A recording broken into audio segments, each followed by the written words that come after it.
안녕하세요. 일분 아저씨입니다. 오늘의 주제를 본격적으로 들어가기 전에 이야기 들어보신 분들 한번 체크해 볼게요. 간병인 보험을 가족 간병으로 해서 이용하면은 훨씬 효과가 좋다. 이 이야기 들어보신 분들 계신가요? 이거는 진짜입니다. 간병인 보험인데 나를 간병해줄 사람이 가족으로 오는 거예요. 그래도 보험금을 받을 수 있는 보험사들이 있거든요. 굉장히 효율적으로, 고차원적으로 보험을 이용하시는 내용인데요. 여기서 아이디어가 나온 것 중에 하나인데, 치매 보험을 가족 요양을 통해서 더 효과적으로 받을 수 없을까? 이 내용에 대해서 오늘은 말씀을 드리려고 합니다. 그러기 위해서는요, 우선 노인 장기 요양 보험에서 가족 요양이 정해져 있어요. 그 내용을 알고 가셔야 되는데, 실제로 가족 요양은 노인 장기 요양 보호법 23조에서 24조 사이에 이제 서술이 되어 있습니다. 이렇게 법조문으로 보면 너무 어려우니까 오늘은 제가 요약해서 말씀을 드릴 건데요.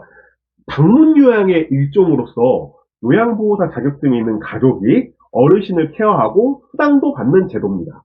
그래서 어려운 제도가 아니고요. 원래 치매 어르신들이 1등급에서 5등급까지 치매 등급 받으시면은 정부로부터, 정확하게는 보건복지로부터 여러 가지 요양 서비스를 신청해서 받을 수 있으시잖아요.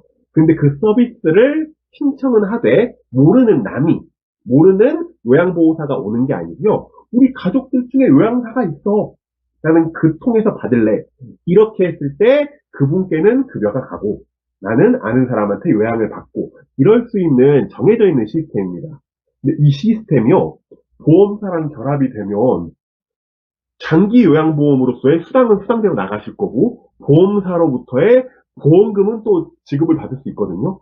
그래서 굉장히 고차원적으로 보험을 이용하실 수 있는 내용인데 그거를 한번 말씀드리려고 합니다. 일타쌍피 정말 딱 그 내용입니다.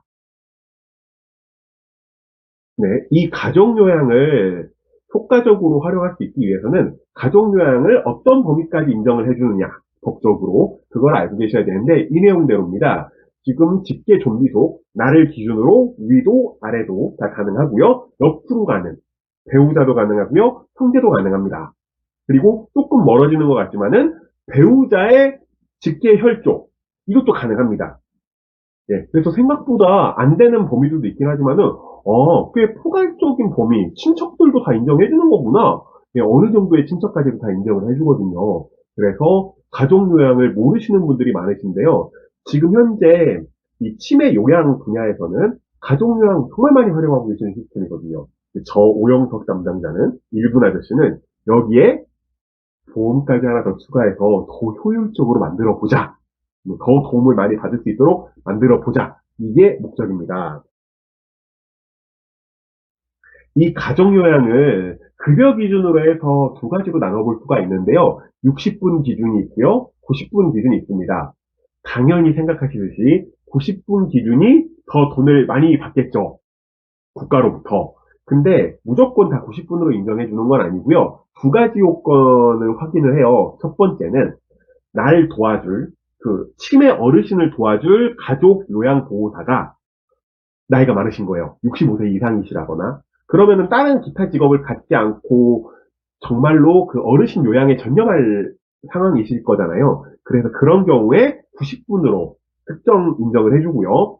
그리고 두 번째, 어르신의 상태가 좋지 않을 경우, 폭력적인 성향을 보이신다거나, 피해망상 증상을 보이신다거나, 성적으로 부적절하지 않은 행동을 보이신다거나, 이럴 경우에도 다른 기타 직업을 가질 수 없이 요양에 전념하셔야 되잖아요. 이럴 경우에는요, 90분 인정을 받습니다. 근데 90분 인정을 받으면 국가로부터 가족 요양비를 받는 금액이 달라지는데, 지금 그냥 예시로만 보여드리는 겁니다. 이 금액은 본인이 등록한 요양센터에 따라서, 그리고 본인의 그 자부담금이 정해져 있거든요.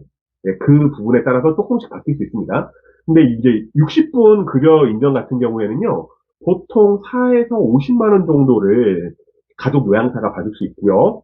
90분 같은 경우에는 심지어 월 20일도 아니고 모든 날짜를 다 인정을 해주기 때문에 80만 원에서 90만 원까지 인정을 받아요.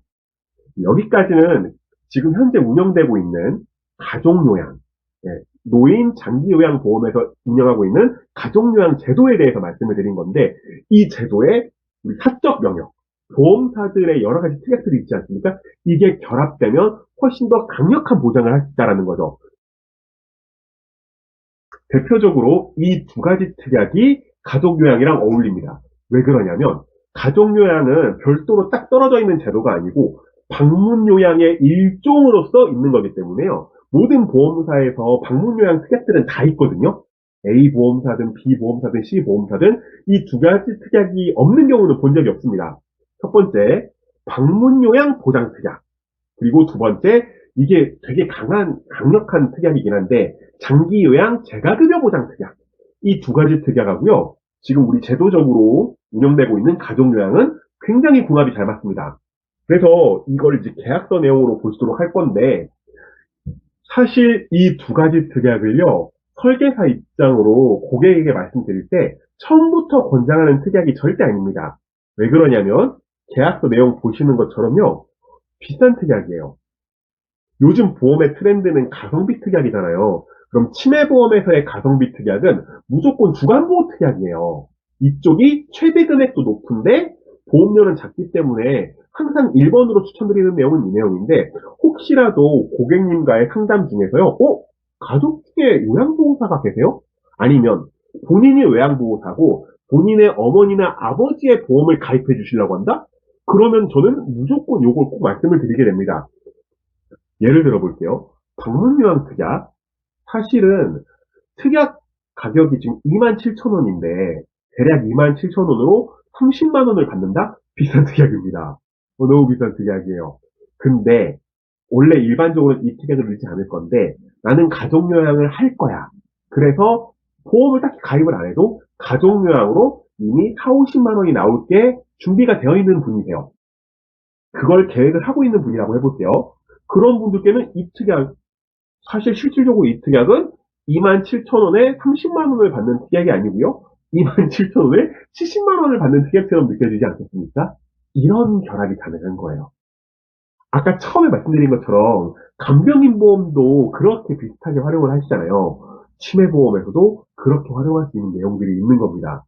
다만 이 두 가지 특약 중에서 정말 딱 추가로 조금 더 받고 싶다? 그러면 추천드리는 거는 방문요양 특약만으로 해요. 왜냐면 그 밑에 재가급여 특약, 이거는 최대 금액이 100만 원도 더 받을 수 있는데? 그러면 가족요양으로 한 4, 50만 원 받고 보험 특약으로 100만 원 받고 굉장히 좋겠다. 근데 보험료를 보셔야 됩니다. 10만 7천 원이에요. 10만 7천 원. 제일 비싼 특약이거든요. 이건 나중에 치매보험의 모든 특약에 대해서 서술할 때 한번 말씀을 드릴 기회가 있을 때 꼭 언급을 할 건데, 가장 강력해서 가장 비싼 특약 중에 하나입니다. 그래서 이걸 부가적인 느낌으로 결합시켜서 우리 혜택의 폭, 보장의 폭을 넓히려고 하는 건데, 이건 너무 부담이 되실 수 있죠. 그래서 이것보다는 방문요양, 어차피 방문요양을, 가족요양을 쓰실 거니까 방문요양 특약으로 결합하시는 걸 추천합니다. 자, 요약을 해볼 건데, 보험 특약으로 돈을 도움받는 게 아닙니다. 국가적으로 마련되어 있는 가족요양이라는 시스템으로 돈을 어차피 받으실 거예요. 근데 이 내용하고 딱 떨어지는 보험 특약이 방문요양 특약이 있는 거예요. 그래서 이 보험을 가입하지 않으신다고 해도 가족요양으로는 돈을 당연히 받으십니다. 그러나 이왕 치매, 어차피 가족요양까지 생각하신다 그러면 치매에 대해 걱정을 하시는 분이실 거라는 건데, 그래서 치매보험 가입하신다 그러면 이 두 개가 딱 결합이 맞으니 알고 계셔야 된다.